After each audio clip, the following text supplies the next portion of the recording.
Once I was a great, invincible warrior, and no one dared to stand in my way. السلام علیکم ناظرین، آج میں منگول سلطنت کے بانی چنگیز خان کے بارے میں بیان کروں گا کہ کس طرح انہوں نے منگول سلطنت کی بنیاد رکھی اور کس عمر میں انہیں قبیلے کا سردار بنایا گیا اور ان کی وفات کب اور کیسے ہوئی۔ ویڈیو شروع کرنے سے پہلے اگر آپ چینل پہ نئے ہیں تو چینل کو سبسکرائب کریں، ساتھ موجود بیل آئیکن کے بٹن کو پریس کریں تاکہ ہر نئے آنے والی ویڈیو آپ تک پہنچ سکے۔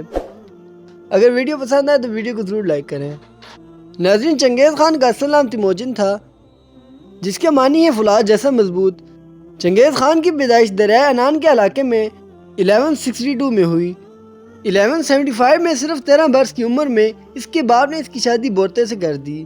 بورتے جو کہ چنگیز خان کی بیوی تھی، چونکہ شروع سے ہی چنگیز خان نہایت شاہانہ مزاج کا آدمی تھا، اسی لیے چنگیز خان محض 13-14 سال کی عمر میں قبیلے کے سردار کے طور پر تخت نشین ہوا۔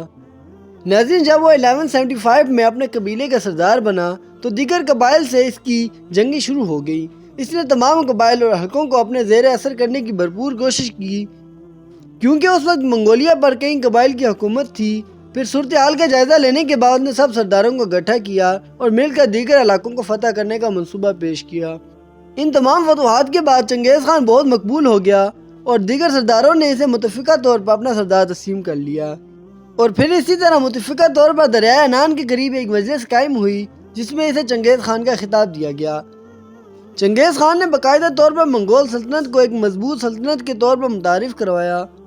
چنگیز خان نے اپنی سلطنت کو مضبوط کرنے کے لیے فوج کو منظم کیا اور اس کے ساتھ ساتھ دیگر اداروں کو بھی مضبوط بنیادوں پر کھڑا کیا۔ اس نے فوج کی تنظیم کے جو اصول مقرر کیے، ان اصولوں کی بنا پر کئی صدیوں تک منگول سلطنت قائم رہی۔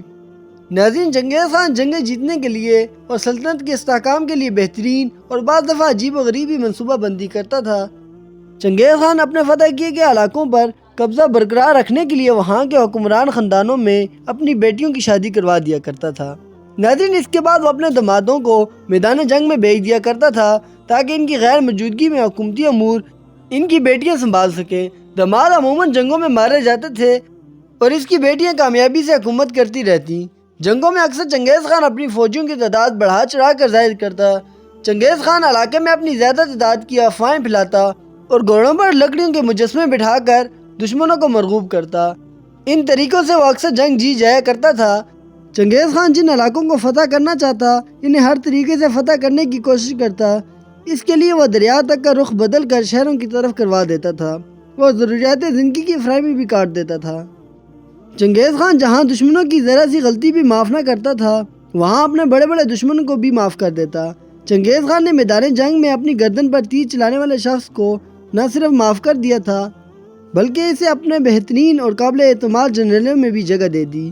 چنگیز خان نے اپنے ارد گرد طاقتور اور ذہین افراد جمع کر رکھے تھے۔ ناظرین، 1219 میں چنگیز خان کے چند سفیر جو مختلف ممالک میں بھیجے گئے تھے قتل ہو گئے۔ اس واقعے سے چنگیز خان میں پوری دنیا فتح کرنے کا ارادہ پیدا ہوا، چنانچہ وہ دنیا فتح کرنے کے ارادے سے نکل کھڑا ہوا۔ اسی سال اس نے شمالی چین اور افغان سرحد کے کئی علاقے فتح کیے، بخارا اور مرو کے علاقوں کو لوٹا اور ہرات پر قبضہ کیا۔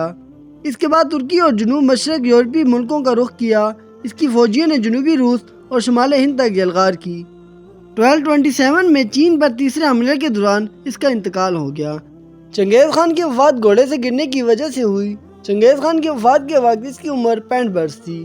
ناظرین، اگر چنگیز خان کی قبر کے بارے میں بات کیا جائے تو چنگیز خان کی قبر کا مکمل طور پر علم کسی کو بھی نہیں ہے، لیکن 2016 میں بیجنگ یونیورسٹی کے ماہرین نے دعویٰ کیا ہے کہ دریائے انون کے نزدیک مزدوروں کو سڑک کی تعمیر کے دوران 68 ڈھانچے ملے۔ دریافت شدہ مقبرے میں ایک شخص کا ڈھانچہ بھی ملا جس کی عمر 60 سے 75 سال کے درمیان تھی۔ تحقیق کے مطابق اس کا انتقال 1215 سے 1235 کے درمیان میں ہی ہوا تھا اور ممکنہ طور پر یہ چنگیز خان ہی ہو سکتا ہے۔ اسی طرح کی معلوماتی ویڈیو دیکھنے کے لیے چینل کو سبسکرائب کریں اور ویڈیو پسند آئے تو ویڈیو کو ضرور لائک کریں۔